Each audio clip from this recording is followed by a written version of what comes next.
কানা নাকি আপনি? ঠিকই তো চশমা পরে আছেন, তবুও চোখে দেখেন না? বাসায় মা বোন নাই? সরি বলুন, পরে বলুন, তাতে লোকজনটাকে এখনই জড়ো করবো। আপনারা তো এখন এগুলাই পারেন, কিছু হইলেই খালি লোকজন জড়ো করে। তুমি আপু দেখুন, এই লোকটা আমাকে ইচ্ছা করে ধাক্কা মেরে ফেলে দিয়ে এখনো পর্যন্ত উনি আমাকে সরি বলছেন না। আমি সব দেখছি। উনি আপনাকে ধাক্কা কখন মারলো? আপনি নিজেই তো হোঁচট খেয়ে ওনার গায়ের উপর পড়ে গেলেন। দূর থেকে দাঁড়িয়ে আমি সবই দেখি।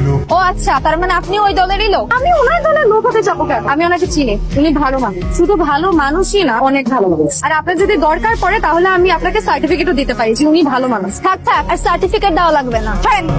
চলেন এক কাপ চা খাই, সেটা হবে কৃতজ্ঞতার চা। ওখানে গিয়ে বলবেন যে মামা এক কাপ কৃতজ্ঞতা চা দাও তো। কি পারবেন না? পারবো। 2 কাপ চা দাও, একটা গুঁড়া দুধের চা, একটা কৃতজ্ঞতা চা। কি চা? কৃতজ্ঞতা চা। পারো না বানাইতে? না মামা, তোমাকে দিলে তাহলে হবে না। মামা, মানুষ তো রং চা চায়, দুধ চা চায়, কিন্তু কৃতজ্ঞতা চা তো কেউ চায় না। একটু বুঝাই কোন। আপনার এত বুঝতে হবে না, আপনি সুন্দর করে 2 কাপ চা বানিয়ে দেন, কৃতজ্ঞতা উনি দিন। বানাম। দেখলেন সময় কত বৈচিত্র্যময়। মানে একসাথে আমরা পড়ুয়া কোচিং সেন্টারে কতদিন পড়িয়েছি, অথচ কখনোই আমাদের কারোর সাথে দেখা হয়নি, কথা হয়নি। আর আজকে যেভাবে চা খেতে চলে আসলাম, যেন মনে হয় কত বছরের পরিচয়। আপনি পড়ুয়া কোচিং এর টিচার ছিলেন? তাই তো বলি, আপনাকে চেনা চেনা কেন লাগছে এত? আমি কিন্তু আপনাকে খেয়াল করেছি, আপনি কখনো আমার দিকে তাকাতেন। এত রাগ হতো কেন খেয়াল করতেন কেন? কারণ আপনি সবার থেকে অনেক আলাদা। আর আপনার শার্ট গুলো দেখলেই বোঝা যায় যে আপনি বাকি 5টা ছেলের মতন না। এর মধ্যে আবার চশমাও পরেন, তাই আমার কাছে মনে হয়েছে যে আপনি সবার থেকে অনেক আলাদা। আপনি কিন্তু বেশ মিশুক আছেন, খুব মজা করে কথা বলেন। না না, আমি একদমই মিশুক না। আমি কিন্তু কোচিং সেন্টারে আর কোনো টিচারের সাথে কথা বলি না, শুধু আপনার সাথেই।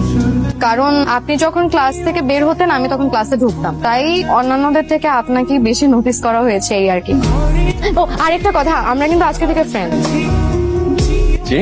হ্যাঁ, এত ঢং করার কি আছে? আপনার ফোন নাম্বারটা দিন। আর শুনেছি আপনি নাকি মেসে থাকেন, আপনার মেসের ঠিকানাটাও আমাকে দিয়ে দিন। মেসের ঠিকানা কেন? আচ্ছা, মেসের ঠিকানা দিতে হবে না, আপনার ফোন নাম্বারটা দিন। কই দিন? আমি আপনাকে ঠিক রাত 11টা 33 মিনিট 54 সেকেন্ডে আপনাকে কল করবো।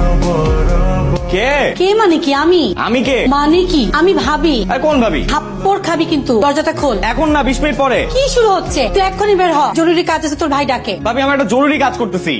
আরে তাড়াতাড়ি বের হো না, দোকানে যেতে হবে, কিছু ওষুধপত্র আনতে হবে, দোকান বন্ধ হয়ে যাবে তো। আর দোকান বন্ধ হইলে হবে? আমি দোকান খোলাবো, আমি সব নিয়ে আসবো। এত দেরি করলেন যে? কই দেরি করলাম? আমি একদম ঠিক সময়ে কল দিয়েছি। আচ্ছা, আপনার নামটা যেন কি? আমি ভুলে গেছি। আপনার আমার নাম মনে নেই? আমার নাম কেয়া। কোন সে বনের আড়ালে ফুটলো আবার কে আজে? কি বললেন? না কিছু না। রায়হান, আমি অনেকদিন ধরে আপনাকে চিনি, অনেকদিন ধরে আপনাকে লক্ষ্য করেছি। দেখেন, এত ঘুরায় পেঁচে আমি কথা বলতে পারবো না। সোজা সাপটা আপনাকে একটা কথা বলি, আমি আপনাকে অনেক পছন্দ করি।